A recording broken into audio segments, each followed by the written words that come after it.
It was the smell that gave it away, not the sweet Carnival scent of candied almonds or cheap beer, but something wet, fermented, and terribly human. In the autumn of 1891, the people of Pottsville, Pennsylvania, gathered at the traveling Harrow Brothers exhibition of wonders to gawk, to laugh, and to forget their own lives for an evening. But beneath the laughter, beneath the sawdust covered floor of the main tent, there was a locked trapdoor. And when it was pried open, after 3 weeks of whispered complaints, vanishing workers, and one child's scream in the night, the lanterns revealed a staircase descending into wrought and chains. 17 performers, skeletal and silent, stared back at them. They had been here far longer than anyone could understand. The Harrow Brothers came from nowhere. No records of birth, no family ties, only a thick ledger of debts owed by other showmen who had mysteriously gone missing. Their wagons rolled into Pottsville on a gray October morning, pulled by horses too thin to survive winter. They promised wonders: a 2-headed boy, a bearded infant, a woman who spoke in the voices of the dead. People believed them, because in 1891, you wanted to believe in something that broke the monotony of coal dust and empty shelves. But no one thought to ask where they found their acts.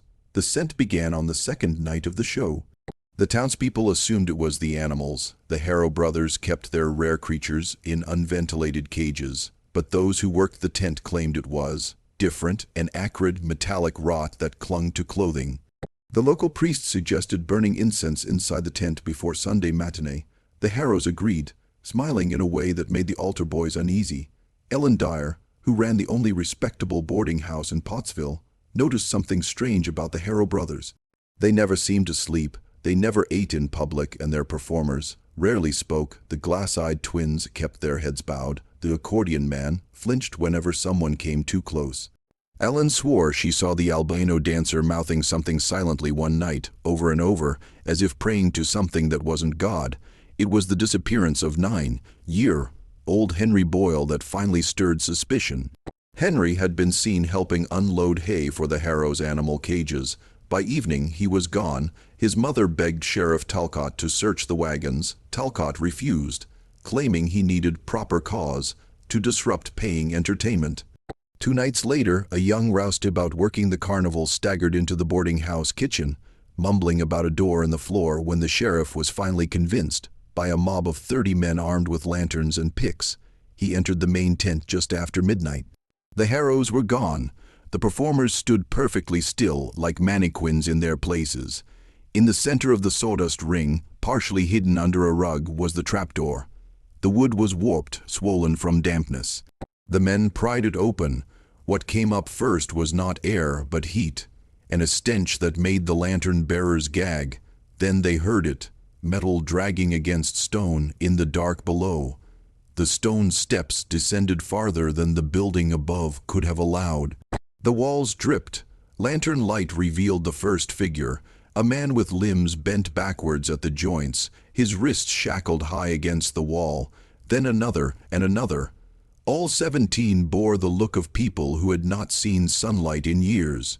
Some had sores deep enough to show bone. Others simply stared, their pupils blown wide. One woman smiled faintly, as if she had been expecting visitors all along. In a locked cabinet near the bottom of the stairs, they found a ledger. Every page was dated, going back at least 14 years. Names were written in cramped ink, most crossed out in thick red lines. Margins were filled with strange symbols, circles, intersecting lines, crude drawings of open eyes. One page, dated 1877, bore the chilling note: the chain must never break, the song must never end. When freed, the performers could barely speak.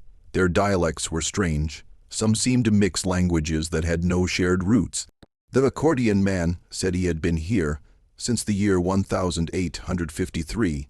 The glass-eyed twins refused to speak at all, but one was heard whispering to the other, "We must find another door." The albino dancer insisted she had no memory of a world outside the basement. The Harrows were never found. Their wagons disappeared during the chaos. Some believed they fled into the forests. Others swore they had seen the brothers walk into the basement and simply not return. That same night, 3 of the rescued performers vanished from the town's infirmary without a trace. Weeks later, an unsigned letter arrived at the Pottsville parish. It contained one sentence: "You've broken the chain, you'll hear them singing soon." Father Mallory burned the letter. He forbade the congregation from speaking of the freak show, warning that the devil listens through idle tongues. The Harrow ledger was taken by the diocese. No one outside the church saw it again. By spring, Pottsville was a different place. 5 townspeople were found dead in their homes, their throats slit, eyes wide open. Each had a crude symbol carved into their chest, an open eye, identical to the one in the ledger. Sheriff Talcott resigned without explanation. Father Mallory left the parish for health reasons and never returned.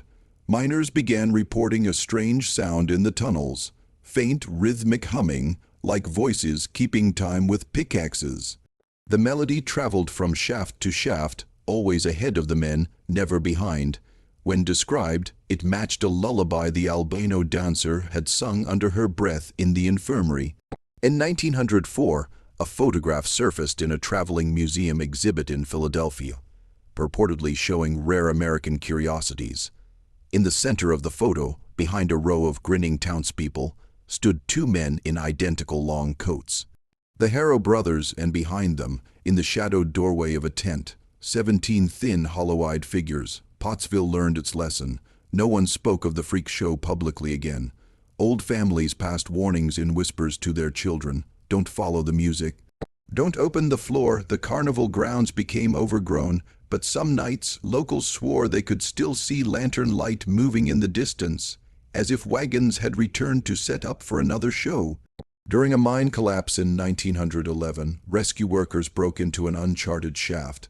They found chains bolted into the walls, and a single wooden sign so decayed it could barely be read: "The song must never end." No bodies, no bones, just the faint smell of incense clinging to the damp air. Historians have tried to trace the Harrow Brothers without success. Some believe they were part of a secret society trafficking human anomalies for private rituals. Others claim the brothers were not human at all, but caretakers of something older, bound to earth by the chain and the song. Skeptics dismiss it all as hysteria, but no skeptic has ever set foot in the ruins of the old carnival grounds after dark.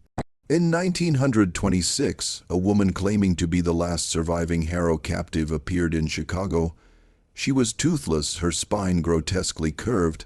She spoke in a voice not entirely her own, deep, resonant, almost male. She said the basement was not a prison, but a gate, and she begged her interviewer to close it before they start looking for new singers. Today, the lot where the freak show once stood is fenced off, but trespassers report hearing chains rattling underfoot. Some claim to feel the ground vibrate faintly in time with a slow, steady rhythm, like a drumbeat. In winter, a faint column of heat can sometimes be seen rising from the earth, even in the deepest snow. If you ever find yourself in an empty fairground and you hear singing, low, rhythmic, as if many voices are trying to keep time, walk away. Do not look for the source, do not follow it, and above all, never open a door you didn't know was there, because some chains are not meant to be broken and some songs should never be heard.